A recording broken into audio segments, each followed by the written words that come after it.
오늘 우리에게 주시는 하나님 말씀으로 건강한 교회는 성실하고 친절합니다 라는 제목으로 하나님 말씀 함께 나누도록 하겠습니다. 우리 말씀 나누기 전에 우리 친절함을 우리 옆 사람들에게 좀 표현했으면 좋겠습니다. 사랑합니다, 축복합니다 이렇게 친절하게 웃으시면서 함께 전후 좌우에 계신 분들 바라보면서 인사하겠습니다. 사랑합니다, 축복합니다. 네, 우리 성도님들 모두 사랑하고 축복합니다. 2층에 계시는 우리 교우들도 사랑하고 축복합니다. 계속 반복해서 말씀드리지만 예배 마치고 가실 때에 밑에서 저와 좀 인사 나누는 시간을 가지면 좋겠습니다. 2층에 계신 분들이랑은 좀 인사를 좀 많이 못하게 되더라고요. 그래서 좀 부탁을 드렸습니다. 건강한 교회는 성실하고 친절합니다. 사실 이 말은 교회뿐만 아니라 가정과 개인에게도 적용되어야 합니다. 건강한 가정은 성실하고 친절합니다.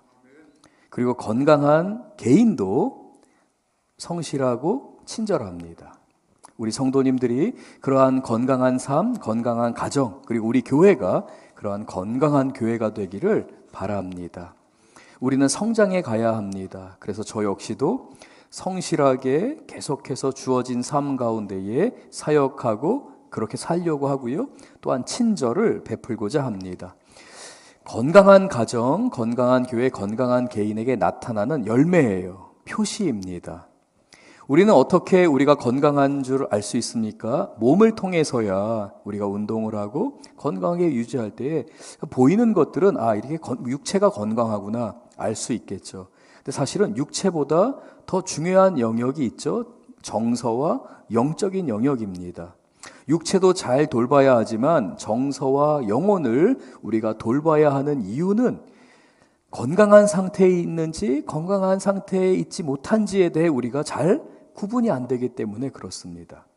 건강한 정서와 건강한 영혼을 우리가 소유했을 때는, 상태에 있을 때는 성실함과 친절함이라는 열매가 나오게 됩니다. 그래서 그 열매를 통해서 지금 나에게 내 정서가, 내 영혼이 건강하구나, 건강하지 않구나는 것을 알 수 있게 되죠. 이러한 영혼과 정서 그리고 우리 육체는 연결이 되어 있습니다. 그래서 우리 인간은요, 이 세 개가 각각 분리되어 있는 존재가 아니라 영혼과 정서와 그리고 육신이 항상 동일하게 건강한 상태에 있어야 됩니다. 건강을 위해서, 육체적인 건강을 위해서 잘 먹고 잘 자고 또 운동을 해야 하죠. 정서도 마찬가지입니다. 우리 정서가 아픈 상태로 두어서는 안 됩니다. 상처가 있고 아픔이 있을 때에 그리고 분노가 차오를 때는 해결해야 합니다. 빼내야 합니다. 그리고 사랑이 필요한 경우에는 사랑을 주고받아야 하는 것이죠. 영혼도 마찬가지입니다. 하나님의 말씀으로만 가득할 때 우리 영혼이 건강할 수 있습니다. 그런데 반드시 있어야 되는 게 부족하게 되면 우리는 엉뚱한 곳에서 우리를 채우려고 합니다. 그때부터 우리 안에 암세포가 자라게 되는 겁니다. 영혼과 정서와 그리고 육체에 그러한 일들이 벌어지게 되죠. 이러한 건강함을 우리가 바라보면서 그 건강함의 기준이 되는 성실함과 친절함을 우리가 바라보면서 성경의 아주 유명한 이야기 하나를 우리 성도님들께 소개해 드리고자 합니다. 이 이야기가 언제 어디에 나오는지 제가 이 이야기를 마무리하면서 또 성도님들께 질문하고 말씀을 드리도록 하겠습니다. 약간 현대적으로 각색을 했습니다. 두 아들이 있는 한 아버지가 있었는데요. 이 아버지는 두 아들들을 위해서 매일마다 기도했습니다. 왜냐하면 이 두 아들이 개성이 너무 달라요. 첫째 아들은요, 자기 주장이 강해요. 그리고 좀 교만해요. 져본 적이 없거든요. 항상 가져봤거든요. 아빠랑 비슷한 대우를 받았거든요. 그래서 종종 아빠한테 대들기도 합니다. 그리고 둘째도 막내입니다. 좀 버릇이 없어요. 근데 형에게 항상 눌려 살았어요. 형이 항상 좋은 걸 가져갑니다. 원하는 게 있으면 항상 형에게 빼앗겼습니다. 그래서 둘째는 아버지한테 인정받는 게 너무나도 중요했어요. 사람들한테 인정받는 게 너무나 중요했어요. 아버지는 이 두 아들을 사랑해 줍니다. 품어주려고 합니다. 근데 말씀드렸던 것처럼 이 두 아들이 각각 상처도 있고 워낙 성격이 다양하기도 해서 아버지랑 부딪힐 때가 있었습니다. 아버지는 사랑으로 양육하려고 했지만 이 아들들은 때로는 그게 상처로 남게 됐습니다. 특별히 둘째 같은 경우는요, 왠지 계속 채워지지 않는 마음, 그리고 인정받지 못하는 마음 때문에 공허함을 달래려고 항상 무엇인가를 소유하려고 했습니다. 그래서 그렇게 홈쇼핑 채널 보는 걸 좋아했습니다. 이제 몇 분이 안 남았습니다. 임박했습니다. 몇 개 안 남았습니다. 그러면 이 둘째 아들은 망설임 없이 리모트 컨트롤로 상품을 주문하기 일쑤였습니다. 마음이 공허했기 때문에 무엇인가를 소유하고 쇼핑하는 것으로 마음을 달래려고 했습니다. 그러다 보니까 자연스럽게 물질을 추구하게 됩니다. 물질을 찾게 됩니다. 그것이 전부인 줄 알게 됩니다. 아버지는 그 모든 걸 알고 있었기 때문에 이 아들들을 위해서 기도할 수밖에 없었습니다. 특별히 하나님의 도우심을 위해서 기도했습니다. 하나님, 우리 아이들이 저렇게 살아서는 안 되는데 하나님 도와주세요. 깨닫게 해주세요. 기도했습니다. 그러던 어느 날 작은 아들이 아버지를 찾아와서 가슴에 비수를 꼽는 이야기를 하게 됩니다. 아버지, 저에게 돌아올 재산의 몫을 저에게 주세요 라는 것이었습니다. 이 말은 우리가 잘 아는 것처럼 나는 이제 아버지를 죽은 사람으로 생각합니다. 그저 저의 관심은 유산에 있습니다. 아버지와의 관계, 아버지가 죽어 있느냐, 저는 그거 중요하지 않습니다. 그저 아버지의 돈, 아버지의 유산만이 저의 관심입니다 라고 말하는 것이었죠. 아닌 게 아니라 이 아들의 눈은 아버지에 대한 존경심, 아버지와의 관계에 대한 소중함을 담아서 아버지를 바라보지 않습니다. 그저 아버지를 돈으로 보는 거죠. 차가운 계산의 시선으로 아버지를 바라보았습니다. 이 아버지는 이 아들의 말보다도 그 아들의 시선에서 느껴지는 자신을 존중하지도 않고 자신보다는 오히려 돈만을 보는 모습이 너무나도 마음을 아프게 했습니다. 너무나 괴로웠죠. 아버지는 기도합니다. 그리고 하나님 앞에 나아갑니다. 그러면서 하나님 앞에 하나님, 저의 꿈과 희망을 다 내려놓습니다. 저도 우리 아이들에 대한 희망이 있었습니다. 꿈이 있었습니다. 그래서 하나님께 기도했습니다. 그런데 오늘 저희 아들이 저에게 했던 말, 저희 둘째 아들이 저에게 한 말은 저에게 비수를 꼽는 말이었고, 육체는 살아있지만 제 감정이 죽었습니다. 제 영혼이 죽은 것 같습니다 라고 고백하게 됩니다. 한편으로는 분노가 차오르게 되지만 아들을 붙잡을 수 없다는 것을 이 아버지는 누구보다도 잘 알게 됩니다. 포기해야 되는데 어떻게 포기해야 할까? 하나님께 도움을 구하게 됩니다. 아들의 뜻대로 재산의 반을 떼어서 그 아들에게 재산으로 넘겨주게 됩니다. 그러면서 이 아버지는 너무나 쉽게 예상할 수 있었습니다. 내 아들이 이거 이제 엉뚱한 데에다 다 탕진하겠구나. 이제 이 재산을 다 잃어버렸겠구나. 아버지는 눈에 훤히 보였습니다. 그런데도 아버지는 입을 꾹 다뭅니다. 하고 싶은 말이 목 끝까지 차오르지만 입을 꾹 닫고 자신을 희생하면서 내가 죽어야지 라고 하며 그저 묵묵하게 그 아들에게 최대한의 신실함을, 성실함과 친절함을 보여주려고 애를 씁니다. 왜냐하면 이 아버지는 알고 있었기 때문이죠. 스스로 깨우쳐야지만 돌아올 수 있다는 것을. 아무리 목덜미를 잡고 그 손발을 묶어서 이 자리에 둔다 한들 그 마음이 엉뚱한 곳에 가 있기 때문에 이 아들을 돌이킬 수 없다는 것을 누구보다도 잘 알죠. 스스로 깨달아야 하고 스스로 돌이켜야 하고, 그리고 무엇보다도 그때 하나님이 도와주셔야만 한다는 것을 너무 잘 알았기 때문에 이 아버지는 자신에게 향해서, 자신의 정서와 영혼을 향해서 너는 죽었어, 너는 할 수 있는 게 없어 라고 하며 죽음을 선포하게 됩니다. 아버지는 인내하며 자신의 죽음을 매일의 삶 가운데 선포합니다. 아버지가 할 수 있는 일이라고는 멀리 떠난 아들을 먼 곳을 바라보면서 기다리는 것이 전부였습니다. 그러면서 매일마다 날마다 나는 죽노라 라고 고백할 수밖에 없었습니다. 사랑하는 우리 귀한 성도님들, 우리는 여기서 한 가지 굉장히 중요한 역설을 하나를 발견하게 됩니다. 우리가 무너진 자리, 우리의 소망이 끊어진 자리, 내가 기도했던 것이 무너진 그 자리, 이 아버지처럼 둘째 아들 때문에 인내해야만 하는 그 자리, 우리는 그 자리에서 죽음을 경험했는데요, 거기에서 부활을 경험하게 된다는 사실입니다. 사랑하며 견딜 때마다 사실 우리는 작은 죽음을 경험하는 것과 같습니다. 그런데 놀라운 사실은 바로 그 죽음을 경험한 자리에서 하나님은 하나님의 사람들로 하여금 부활을 경험하게 하신다는 겁니다. 어쩌면 우리 성도님들 가운데서는 아내 때문에 내가 날마다 죽노라 고백하는 분도 계실 겁니다. 근데 그렇게 많지는 않더라고요. 우리 남편들은 내가 아내 때문에 죽어야지, 이런 분들은 많지 않고요. 반대의 경우, 이제 우리 아내 되시는 우리 권사님들, 집사님들이 내가 남편을 바라보며 기다려야지, 내가 날마다 죽노라, 아마 이렇게 고백하시는 우리 성도님들이 계시리라 봅니다. 그리고 때로는 그게 부모님인 경우도 있고, 때로는 그것이 형제나 자녀들인 경우도 있습니다.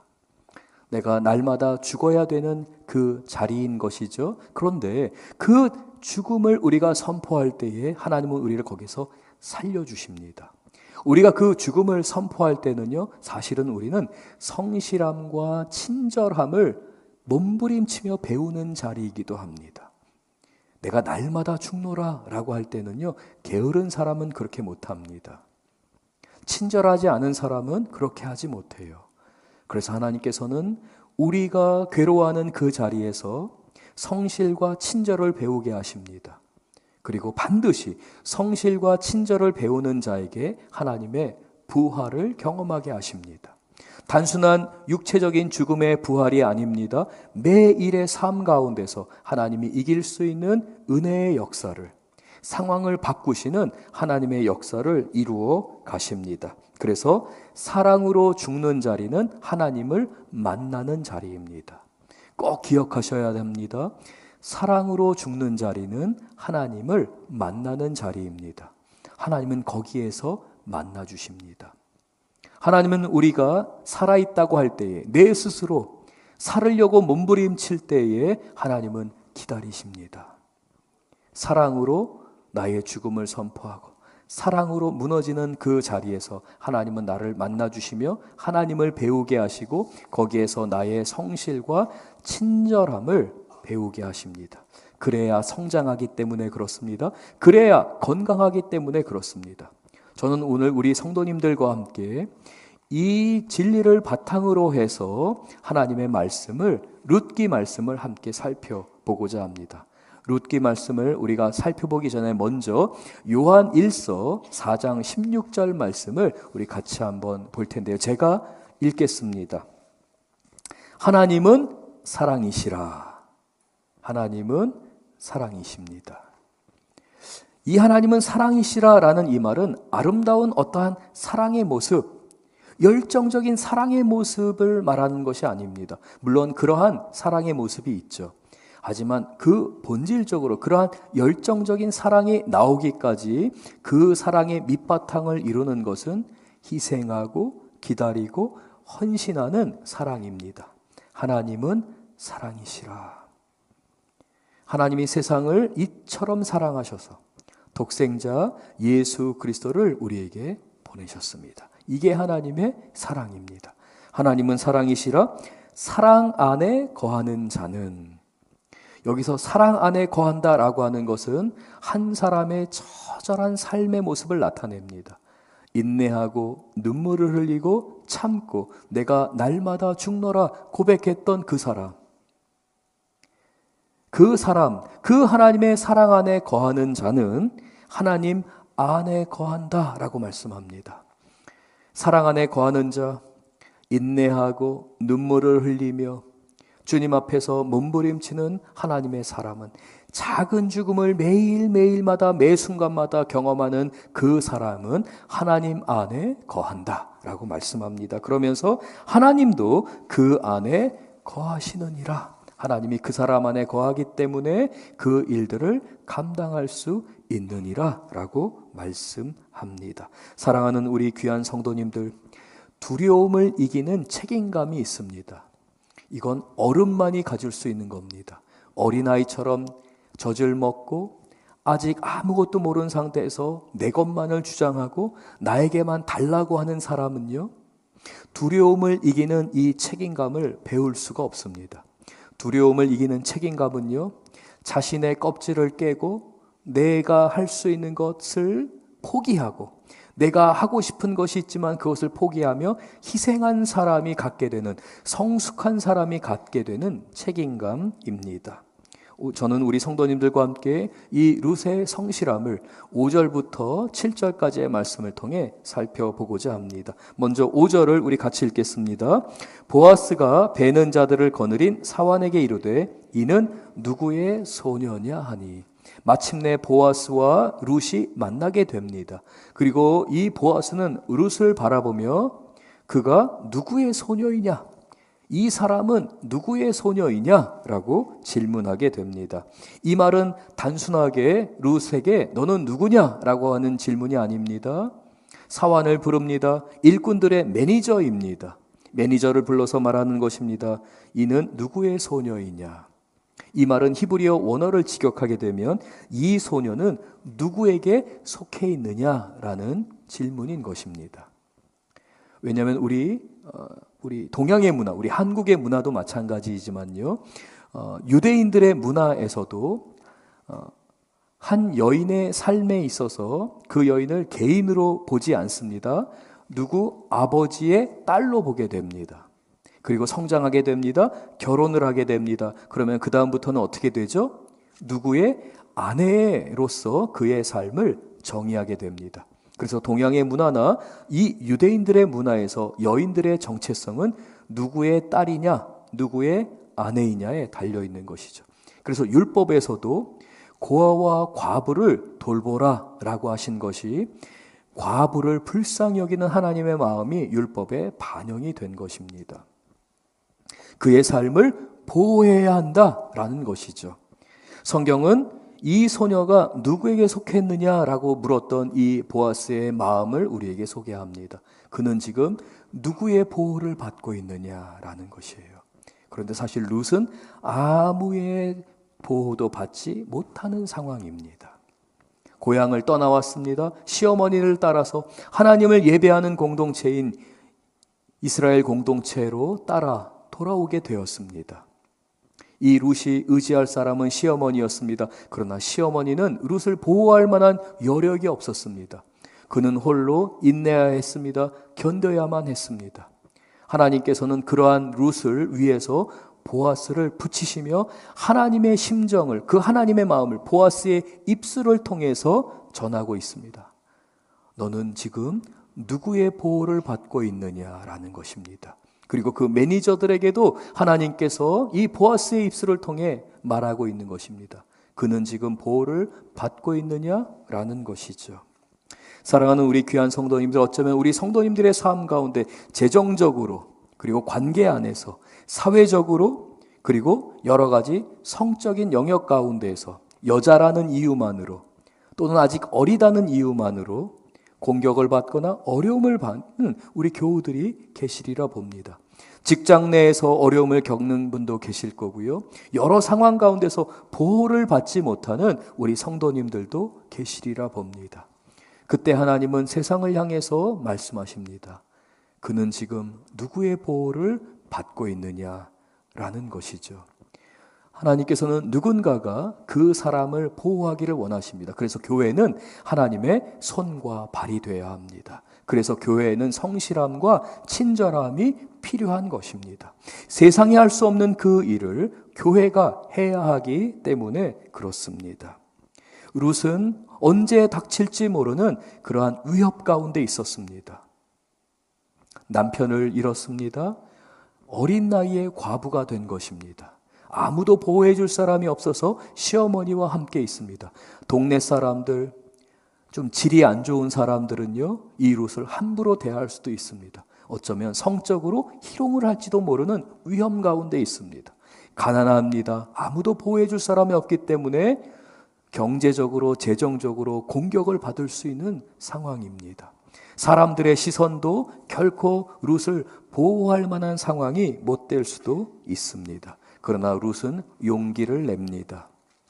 그리고 그는 성실함으로 자신의 삶을 대하게 되었습니다. 그래서 룻이 어떤 사람인지에 대해 이 매니저를 통해 고백하게 되는데요. 6절과 7절을 우리 같이 한번 봉독하겠습니다.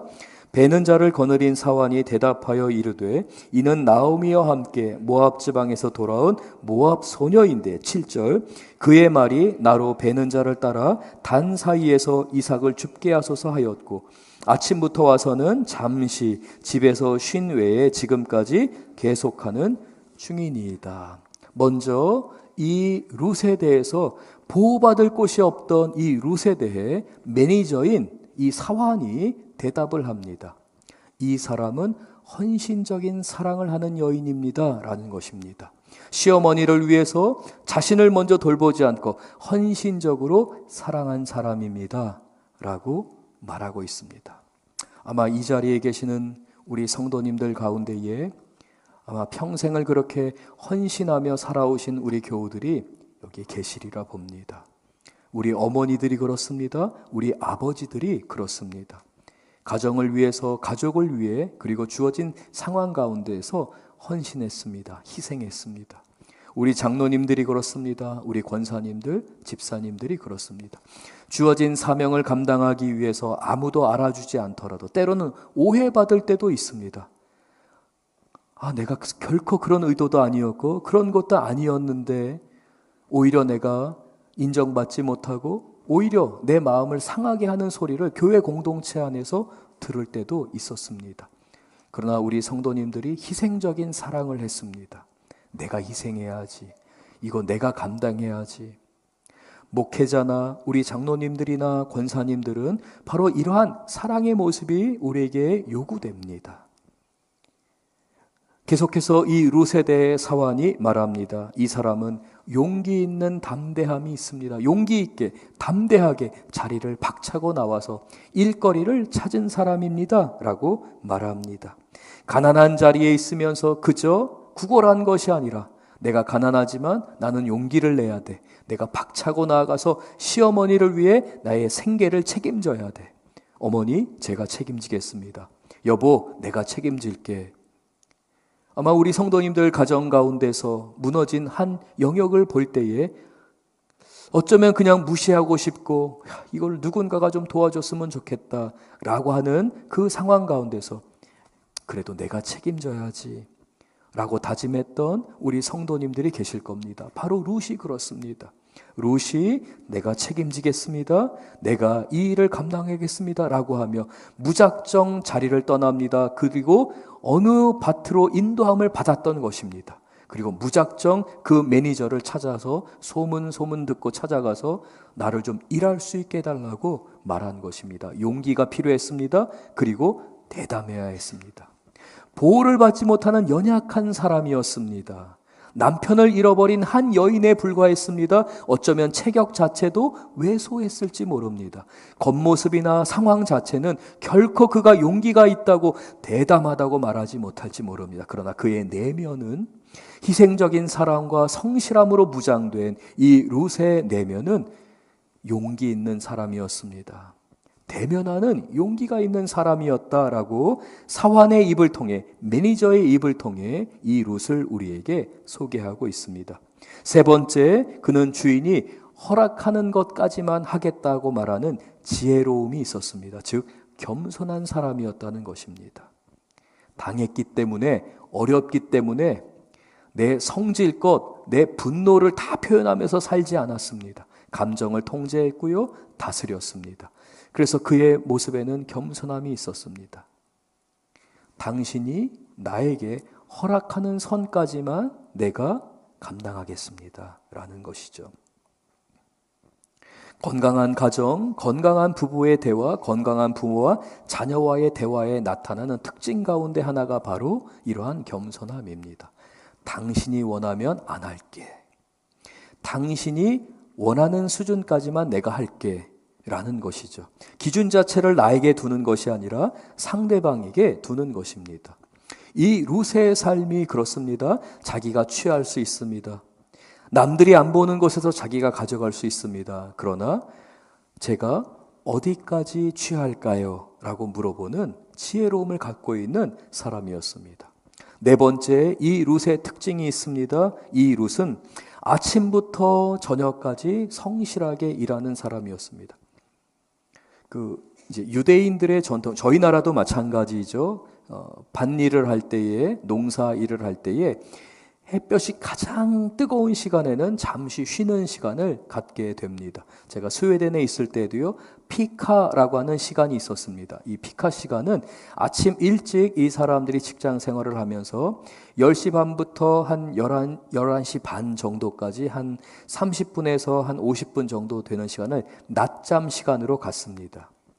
아이들은 낮잠을 자고요, 어른들은 피카라고 해서 커피와 스낵 같은 거를 먹으면서 서로 교류하는 시간입니다. 그 시간은 일하는 시간이 아니라 서로가 서로를 돌보고 내가 안식이 필요하거나 쉼이 필요할 때는 쉬는 시간을 말합니다. 유대인들의 전통에 있어서도 가장 햇볕이 뜨겁고 일할 수 없는 시간은 잠깐 집에서 쉬고 오는 전통이 있습니다. 그것을 제외하고는 아침부터 저녁까지 일하는 놀라운 성실함을 갖고 있는 사람이었다라고 소개합니다. 사랑하는 우리 귀한 성도님들, 이 룻의 네 가지 성실함의 특징이 있습니다. 첫 번째는 헌신적인 사랑이었다는 것입니다. 그리고 두 번째는 용기 있는 대담함이 있었습니다. 용기를 내는 성실함이었죠. 그리고 세 번째는 지혜로운 겸손함입니다. 그는 그의 성실함을 자랑하거나 과시하지 않습니다. 오히려 그 기준을 낮춥니다. 상대방의 기준에 두는 사람이었습니다. 그래서 이 룻을 가르쳐서 놀라운 사람이다, 그 성실함이 몸에 배어있는 사람이다 라고 하며 이 네 가지 특징으로 이 룻의 성실함을 성경은 우리에게 소개하고 있습니다. 그렇다면 이 룻의 성실함은 그저 한 사람의 성실한 성품 때문에, 아니면 타고난 것이 그렇기 때문에 그는 성실했는가? 성경은 그렇게 말하지 않습니다. 룻의 입술에는 언제나 고백이 따라오게 됩니다. 그것은 바로 하나님을 향한 경외함입니다. 룻은 이방인이었습니다. 모압 여인이었습니다. 그러나 이 룻은 하나님을 경외하는 사람이었습니다.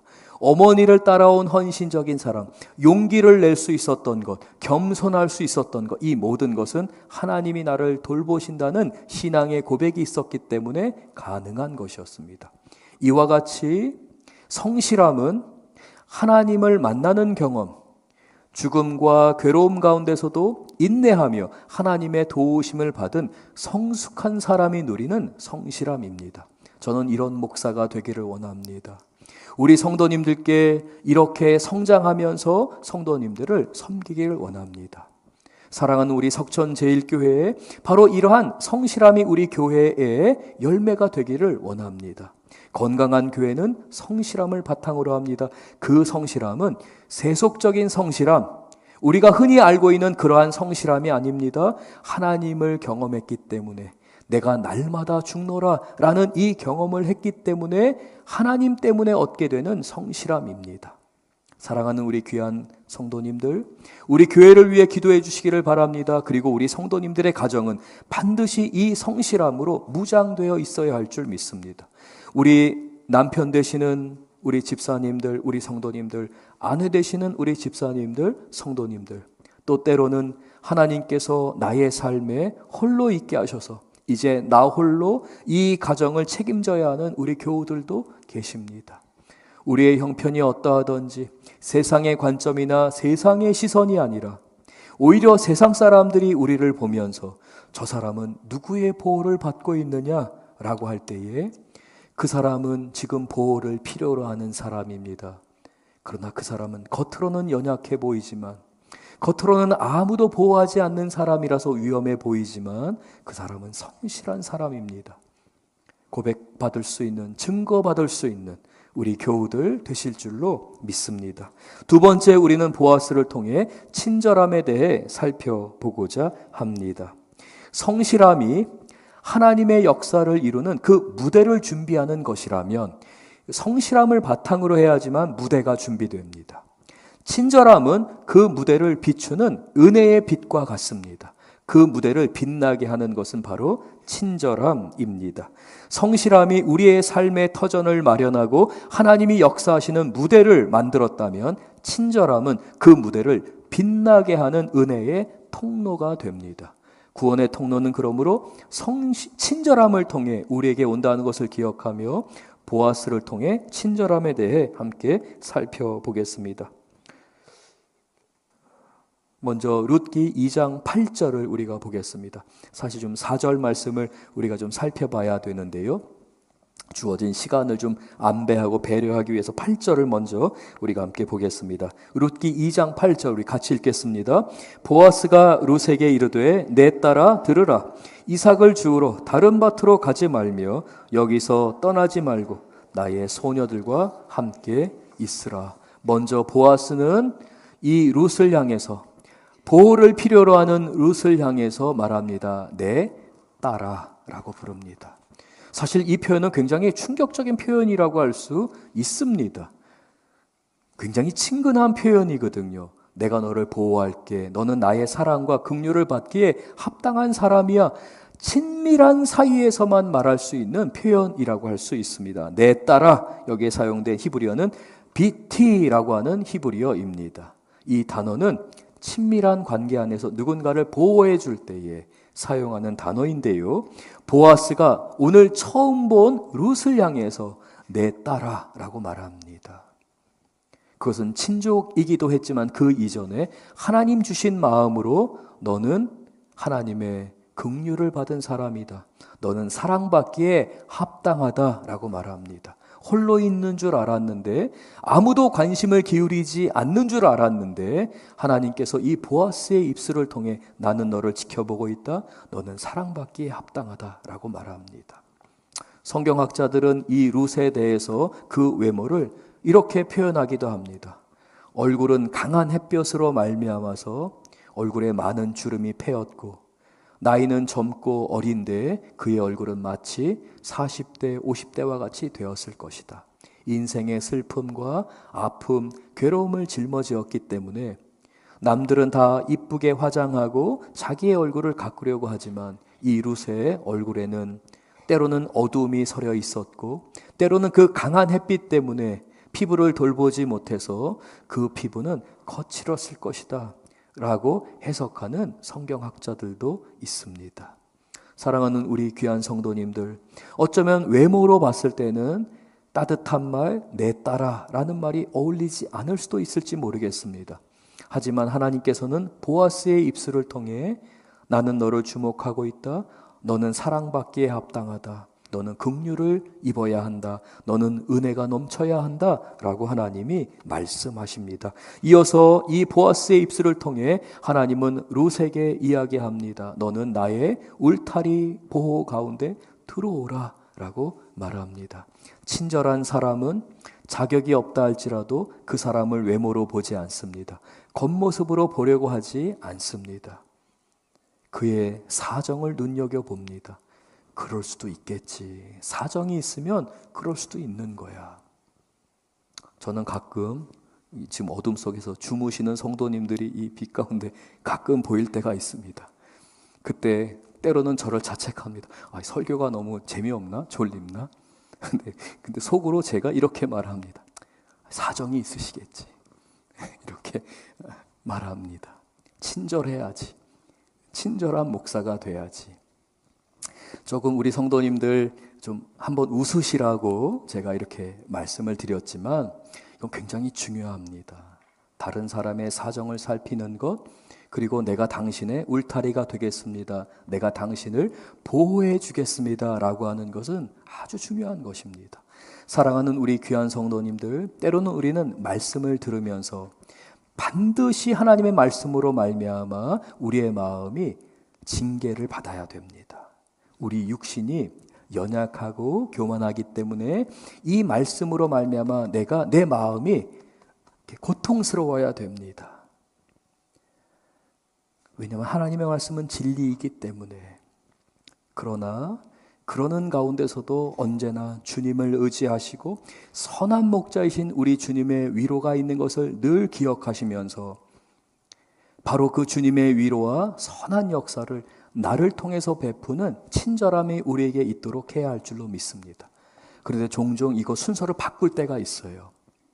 목사인 제가 또는 교회에서 오히려 사정이 있겠지, 긍휼을 받아야 돼, 은혜를 받아야 돼 라고 하는 것보다 그렇게 신앙생활하면 안 됩니다. 어떻게 그렇게 할 수가 있습니까? 새벽기도 왜 안 나오십니까? 이 말할 수 있어요. 그렇잖아요. 내가 새벽기도 나오니까 말할 수 있거든요. 나는 이렇게 신앙생활하는데 왜 당신은 그렇게 신앙생활합니까? 그럴 수 있어요, 없어요? 있어요, 있습니다. 때로는 그러한 말이 필요합니다. 그러나 순서가 바뀌면 안 돼요. 이 순서가 바뀌게 되면은요, 교회의 친절함이 사라지게 됩니다. 성실함과 친절함이라는 그 건강한 교회의 모습을 잃어버리게 됩니다. 그리고 오히려 때로는 종종 하나님보다도 더 앞서가면서 비난하고 징계하고 판단하는 것이 인간의 연약함입니다. 그러나 우리 사랑하는 성도 여러분, 오늘 우리는 룻기 말씀을 통해 내가 날마다 죽노라 고백하는 그 삶에는 성실함과 친절함이라는 열매가 나온다는 것을 기억하면서 하나님, 제 자신과 우리 가정 안에 그리고 우리 석천제일교회 가운데 이러한 성실함과 친절함이 가득하게 하여 주옵소서. 기도하는 우리 교우들 되실 줄 믿습니다. 9절 말씀 우리 또 같이 한번 읽겠습니다. 9절입니다. 그들이 베는 밭을 보고 그들을 따르라. 내가 그 소년들에게 명령하여 너를 건드리지 말라 하였느니라. 목이 마르거든 그릇에 가서 소년들이 길어온 것을 마실지니라 하니라. 세 번째, 이 보아스는 룻에게 내가 너를 온전히 보호해 주겠다라고 말합니다. 내가 소년들한테 다 말해놨다. 너에게 함부로 대하지 말라고 해놨다. 내가 다 조치를 취해놨으니 너는 이곳에서 자유롭게 살아라 라고 하는 것입니다. 그러면서 네 번째로 만약에 물이 필요하다면 너의 필요조차도 내가 공급해 주겠다라는 것입니다. 여기에 이 물이 있으니 다른 데 가서 너의 필요를 채우려고 하지 말고 나의 울타리 안에서 나의 보호 아래서 너의 필요를 채움받으라 라고 말합니다. 사랑하는 우리 귀한 성도님들, 우리는 이러한 성실함과 친절함을 우리 교회 가운데 실천해야 합니다. 그런데 그 근거가 어디에 있습니까? 바로 하나님께서 우리에게 먼저 그 성실함과 친절함을 베풀어 주셨기 때문에 그렇습니다. 어쩌면 우리 성도님들 가운데는 목사님, 저는 지금 너무 힘든 시간을 겪고 있는데 하나님 저한테 친절하지 않으신 것 같아요 라고 말씀하시는 성도님들도 계실지 모릅니다. 그러나 사랑하는 우리 귀한 성도님들, 예수님이 말씀하십니다. 내가 너희를 위하여 죽노라 라고 말씀합니다. 예수님께서 하나님의 사랑을 직접 보여주셨습니다. 그러므로 그 아들을 우리에게 내어주신 하나님이 가장 좋은 것을 너에게 주시지 않겠느냐 말씀하신 그 하나님의 말씀을 기억하며 그 하나님의 성실하심과 친절하심이 나에게 먼저 베풀어졌기 때문에 하나님, 제가 우리 가정에서 우리 배우자에게, 우리 아이들에게, 우리 부모님에게 성실하겠습니다. 친절하겠습니다. 고백하는 우리 교우들, 그리고 우리 교회를 이렇게 건강한 교회로 함께 만들어가는 저희들 될 줄로 믿습니다. 우리는 날마다 넘어질 것입니다. 날마다 우리 안에는 부족한 모습이 보일 것입니다. 그러나 내가 날마다 죽노라 고백하는 가운데 우리가 함께 성장해 갈 줄로 믿습니다. 우리 이 시간 말씀을 기억하면서 함께 찬양하기를 원합니다. 다 함께 일어나서 함께 찬양합니다. 보아스가 룻을 축복하며 말한 12절 말씀을 한 번 더 읽어드리며 우리가 함께 찬양하기를 원하는데요. 여호와께서 내가 행한 일에 보답하시기를 원하며 이스라엘의 하나님 여호와께서 그의 날개 아래에 보호받으러 온 너에게 온전한 상 주시기를 원하노라. 우리 성도님들 함께 찬양할 때에 하나님께서 만져주실 줄 믿습니다. 그 찬양 가운데 역사하실 줄 믿습니다. 우리 함께 간절히 찬양하겠습니다.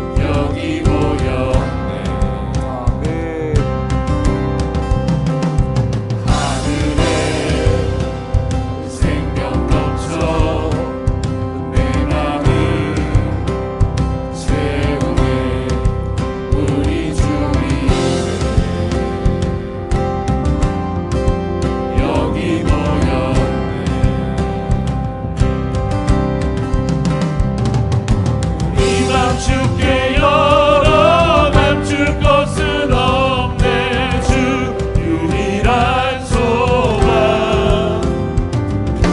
홀로 거룩하고 존귀하신 주의 불 내려 주소서.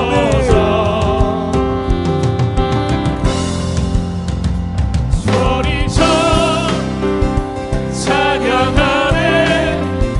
주 이름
시간 함께 간절히 기도하기를 원합니다. 주님의 마음이 있는 곳에 우리의 마음이 있어야 합니다. 하나님 앞에 성실함을, 친절함을 간구하며 우리 가정을 위해, 나의 삶을 위해, 우리 교회를 위해 이 시간 간절히 부르짖으며 기도합니다. 주여! 사랑의 하나님 아버지, 우리 교우들을 붙드시며 하나님의 능력의 손으로 하나님 오늘의 말씀을 붙들고 간구하며 기도하시고 하나님의 친절함을, 하나님의 성실함을 보게 하여 주시옵소서. 그 성실함으로 말미암아서 하나님의 무대를 펼치게 하여 주시옵소서. 우리의 삶의 성경이 하나님의 역사를 이루는 은혜가 되게 하여 주시옵소서. 그 친절함으로 이 무대를 밝히는 하나님의 빛을 비추며 은혜의 빛을 비추게 하여 주시옵소서. 우리 주의 능력의 손으로 하나님의 빛을 하나님 역사하여 주시옵소서.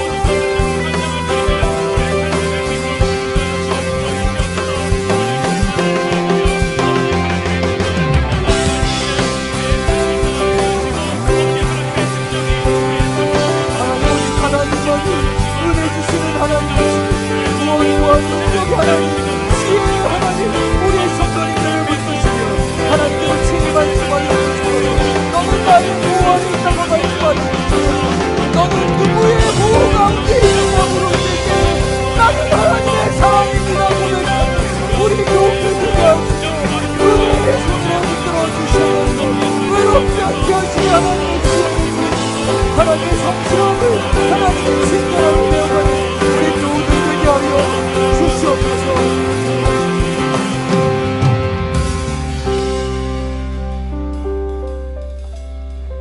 하나님, 하나님의 귀한 자녀들을, 우리 귀한 교우들을 하나님 손 위에 올려드리며 주님이 붙드시고 보호하심을 선포하며 축복하며 기도합니다. 주님, 우리 교우들의 삶을 지키시옵소서. 보호하여 주시옵소서. 너는 누구의 보호 가운데 있느냐? 물으실 때에 나는 하나님의 사람입니다 고백하는 우리 교우들 되게 하여 주시옵소서. 우리 교우들의 삶이 성실함으로 하나님의 기적의 무대를 준비하고 마련하는 우리 교우들 되게 하여 주옵소서. 그리고 그 무대를 향하여서 우리의 친절함으로 하나님의 빛을 비추시고 우리의 친절함 가운데 하나님의 은혜의 비를 부으시는 역사가 우리 성도님들의 삶의 무대에, 그 가정과 우리 석천제일교회 가운데 가득하게 하여 주시옵소서. 부르짖는 귀한 성도들의 삶에 하나님이 성실함과 친절함으로 채우실 것을 믿사오며 예수님 이름으로 기도합니다. 아멘.